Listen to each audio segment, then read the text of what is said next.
Well, so thank you for having us here this evening. My name is Sylvia de los Santos. This is Darius here. Say hi, Darius. Janie and Rosalind, and we are part of a team from Metro Health called Covengers.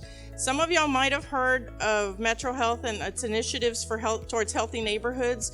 That includes programs towards diabetes education. That includes programs for healthy eating, healthy drinking, smoking cessation, breastfeeding.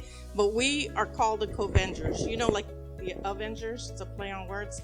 So we're the Covengers, and our mission, the four of us, is to go out into areas where there is, shall we say, like I guess a lack of vaccine initiative on the parts who live in those areas. So when we go out, we try to go to the zip codes that have the least amount of people vaccinated, and we try to educate them and give them information about COVID, not only where testing sites or anything like that is, but also sites where they can get free flu shots and free exams to see if they have COVID.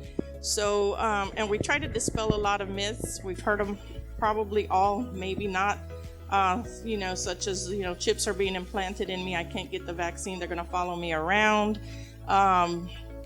I've already had COVID several times. It's okay. Nothing happened to me the first 2 times, so it doesn't matter now. Just things like that. And we try to give them the correct information so that they're educated. None of us here on this team are there to force anyone to take the vaccine, just to give you the information so that you have it correctly and you can take that home with you. We also do help, even though we're part of the Covengers Team, which is, like I said, the COVID and flu vaccination part of it. We do help with the other programs in Healthy Neighborhoods. Healthy Neighborhoods just does so much, but ours, again, is COVID. And we also have Healthy Store initiatives. I don't know if y'all know about those. Those also are about the food deserts in our city. There's no store, so the easiest thing to do is go to the little corner store, mom and pop store, and get food there that's not necessarily nutritious and healthy. And so Healthy Neighborhoods works with the little stores, the little corner stores, to develop initiatives to bring healthy to them. So all in all, we're focused on health. Again, primarily COVID. It's just your standard sanantonio.gov. Right on the bulletin page, you'll see a listing for our testing sites. And then again, some FAQs that have been posted from the CDC.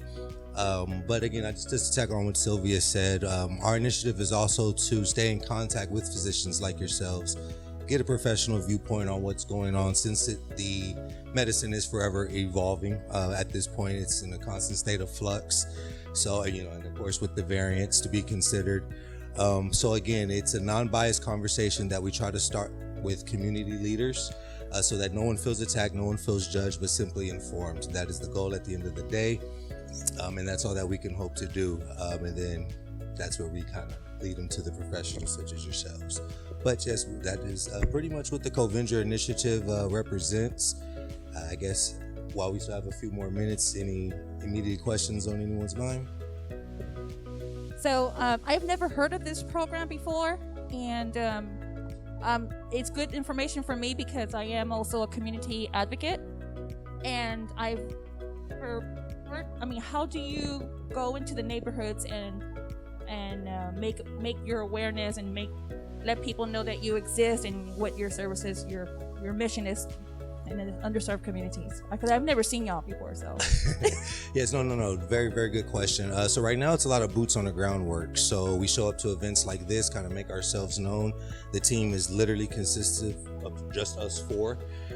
So business cards, word of mouth. I would love to give you all my contact information because we do have resources to even set up or get you in contact with our immunization clinics who can set up mobile sites, vaccinations in those areas where you're, again, lacking that presence. But we are a fairly new initiative. I've actually only been on staff for about 3 months. Yes, thank you.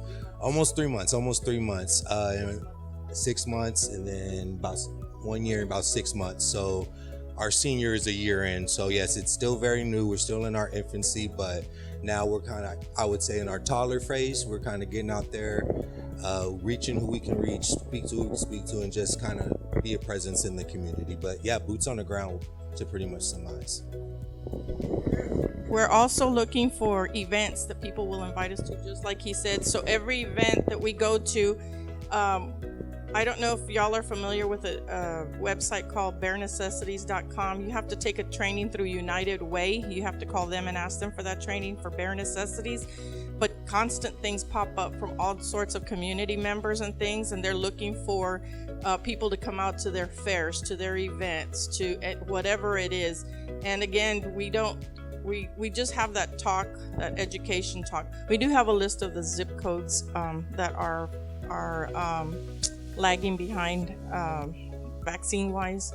We left some information back there right now at this very moment. I know people think, well, why do I need more test kits, or why do I want to order them? First of all, they're free. Second of all, they're giving more this time around, and we left some information back there for people to order their next round of 8 test kits that are free. That's one thing. Why not? Somebody is going to need those test kits. If it's not you, we're not testers. We're not COVID testers, but I had a friend who really could not work her way through how to do the test, and I helped her with that. So now I'm going to get more tests in case anybody else calls.